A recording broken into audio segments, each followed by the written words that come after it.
G'day everybody, welcome. My name's Tony, welcome to the channel. And today I'm going to be teaching you about... No. Let's learn how to get good audio.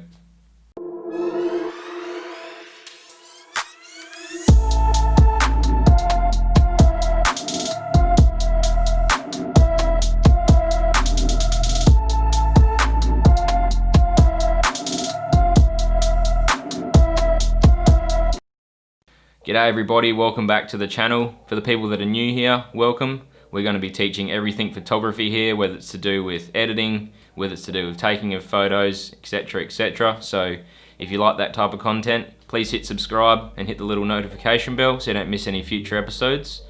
Now, with all that out the way, this sounds terrible. This is one of my first videos that I did, which was actually not too long ago, which was only probably a few months ago.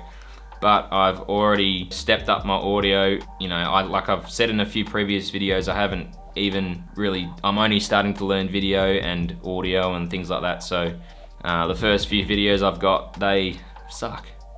And it's actually a little bit cringy to watch, but that's the only way that you're gonna learn. You gotta sometimes, you know, nobody's perfect. You're not gonna get it right exactly every single time, and especially on the first go. So today I wanna show you guys a few little things with audio that I wish I knew.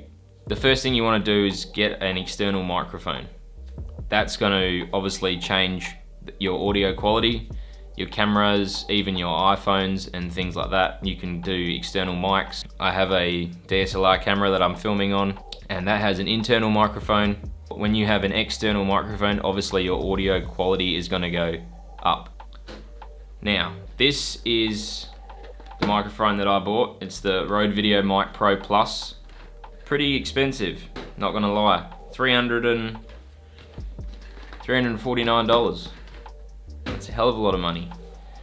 You can get cheaper ones, obviously. There's all sorts of mics you can get, and I'm gonna leave them down in the description below. There's all different price ranges. One's for iPhones, one for DSLRs. But whatever mic you get, it's gonna be way better than just your internal microphone on your camera. Okay, the second thing that I wish I knew, got this microphone, the first video I made with it, it was on the camera, and it sounded a little bit better, but it was for 350 bucks. I was thinking, well, it doesn't sound a lot different compared to what it was. So then I sort of did a bit more research, and the first massive improvement I noticed was when I took the microphone off the camera and brought it closer to my mouth.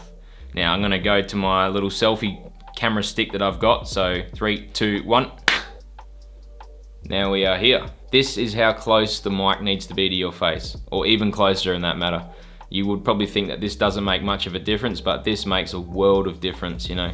If you had the $350 mic on your camera, it still didn't sound that great, but as soon as I brought it way closer to my mouth, it sounded way more professional, and you can actually see how close, you know, this mic actually is to my face. It's you know, it's only, I don't know, 10 centimeters, not even, and it's just out of frame, so you can't see it, but you know, it's just on a pole, you know.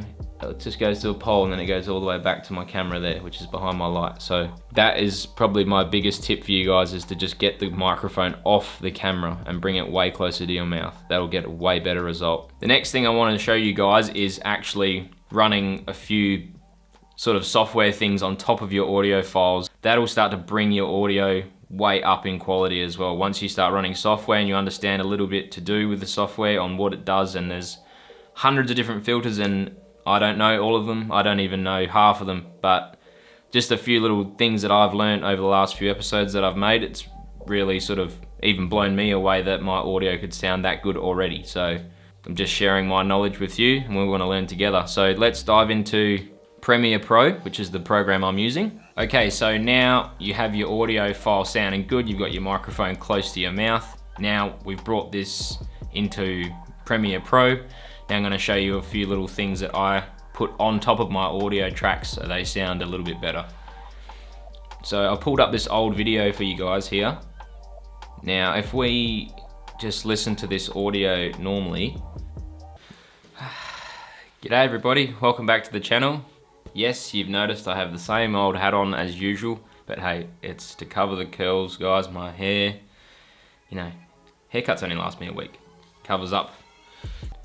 So that sounds pretty good as it is. The few software edits that I do on my audio, I've really found that makes a big difference is it sort of like adjusts the levels of your audio. So now in this top sort of, you're gonna have effects controls, you're gonna have normally your source or something like that, where you would drag your clips up and then you'd preview your clips here, then you drag them in to your timeline, and then this is your program, this is your view box where your timeline comes together. So up here, you got a thing called audio track mixer. Don't get it confused with audio clip mixer, you wanna get it audio track mixer. If you don't have these, you can go to window and it's down here, audio track mixer. You click that and then it will pop up here and it's gonna bring up this box here. So if you scroll down here, this looks a little bit confusing, but all it is audio 1, 2, 3, and so on and so forth. And that's the same here, audio 1, audio 2, audio 3. So they're your tracks that you can adjust. So instead of, as you can see here, all my jump cuts from where I've been talking a bunch of rubbish probably that I had to cut out, instead of putting an audio filter on each single thing or even copying and pasting, and you know, it is easy to copy and paste, but it's actually easier just to go to audio 1 and you can put a filter on the whole track. So up here you have, if you look down here, here's your audio 1 track. My speaking is on the audio 1. This is the music down the bottom, that's on a different track. So if you wanted to add effects to that, you would go to audio 3 and put the effects on that. But we're on audio 1, so we go into here and I have a dynamics filter. So you can click all these arrows. These are all the spaces you can add filters to one audio track. So you can click here. To find dynamics, you need to go to amplitude and compressors, and you'll find it in there, say dynamics. You click that, it'll pop up the top here on your audio tracks 1. Now to edit this, make sure this little effects button is turned on. Then you can right click on the layer and you can say edit. Now there's a few things I want you guys to know here, but this is basically what I've been using. So there's the compressor and then there's a limiter.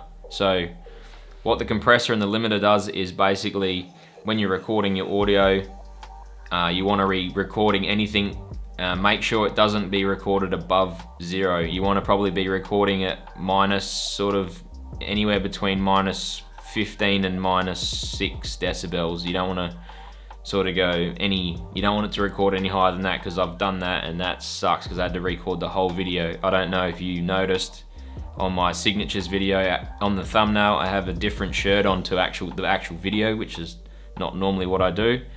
I already filmed that whole video and the whole audio was clipped. It was just sounded disgusting, so I had to redo the whole video. So please don't record above sort of minus 3 or 6 decibels.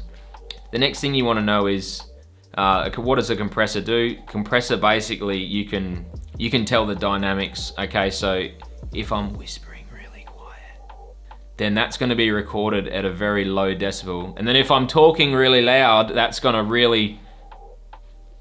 push those decibels up. So that's just a little example for you guys. So the compressor will take those whispering decibels when I was speaking really softly, because that was, say, you can set your parameters to whatever you want, but say if my whispering was at minus 30 and I wanted somebody to hear that whispering, you don't want to listen really closely to, you know, because when we speak, we don't speak in a monotone or we don't speak in one volume as it goes along. You know, if we get excited, we talk about, you know, things and our voice rises up, and then if we want to whisper, we want to talk about something else.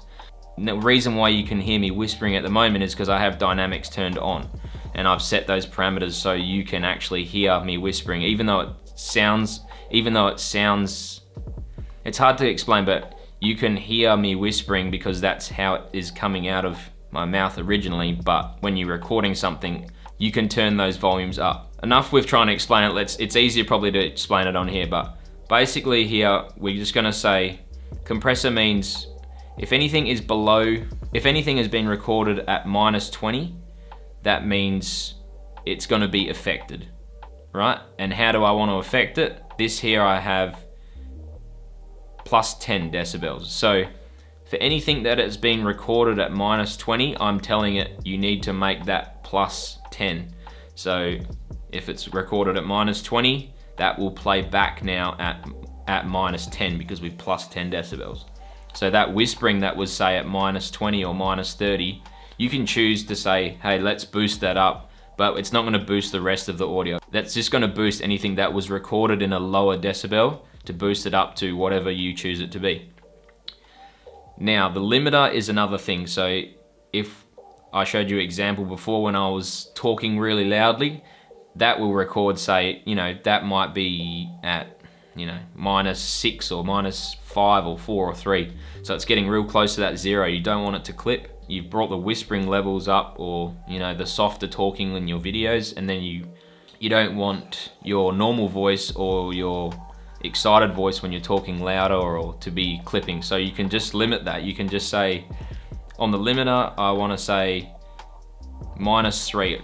Anything that's recorded above minus 3, they'll just bring that down. So if you're talking really loudly in a certain spot of your video and you thinking it's been recorded too much, but the rest of the video is sweet, you can just say, I want a limiter, and then you can just say, make sure nothing goes above minus 3, or that's what I've got mine set to here. So if any of my audio was recorded and it recorded at 0 or higher in some specific spots, then it will just limit. It will just hit minus 3 and it won't go above that. So this is a really good little thing to understand. It might seem a little bit daunting to look at, but it's not.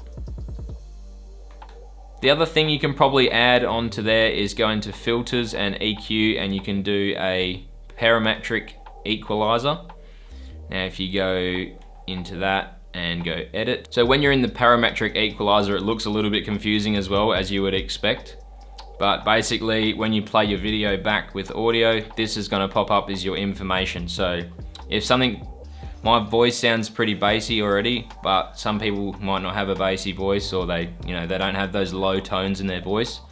So you can kind of play around with this, but don't go too crazy with it, because you might start sounding like a robot or something, I don't know. Okay, so if we watch this back.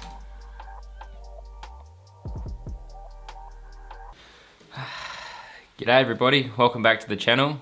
Yes, you've noticed I have the same old hat on as usual, but hey, it's to cover the curls, guys, my hair, Okay, so you can see here that that's sort of the baseline of, and everything on my voice looks pretty level, but if yours doesn't look like this, you can grab these lines and you can bring this stuff up a little bit. So if your voice is lacking a little bit of bass on this side, haircuts only last me a week. Covers up. You can, boost those levels, but just be careful, don't boost anything too much. Okay, that's it guys. Hopefully this wasn't too confusing for you. I know it was probably a little bit confusing for me, but just trying to explain it the best I can. Hopefully you don't have to go down the path of making, bad audio with your videos and having to do the whole video again, because that absolutely sucks. But I think that's it guys for me today. Hopefully you found this video useful. If you like this content, please consider subscribing. We're talking everything photography here. I'm doing one video a week. If there's anything that you guys want to learn or you want me to do episodes on, leave it down in the comments below and we can make an episode on that. If you like this video, please give it a thumbs up. If you haven't subscribed already, please subscribe. Hit the little notification bell so you don't miss the next episode. I'll see you next week. Peace.